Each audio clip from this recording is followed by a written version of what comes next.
The question of feeding cats with chronic kidney disease isn't simple. It isn't a one-size-fits-all. While restricting protein, or more specifically feeding a renal diet to some cats is appropriate, there are many others for whom it isn't appropriate. The big concern from a nutritional perspective is, what does the effect of restricting protein do for an obligate carnivore that has a very high protein need?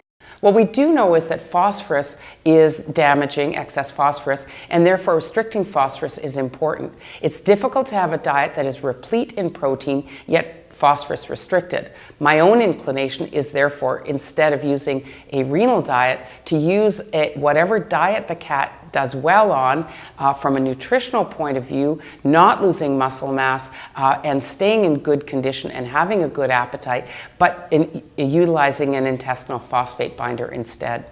So the key point is that whatever you're feeding a cat, with renal disease or otherwise, but especially if you're considering feeding a renal diet, you need to make sure that you assess muscle condition and body condition regularly. If the cat's body condition, and especially if the cat's muscle condition decreases, then that diet is not appropriate for that cat.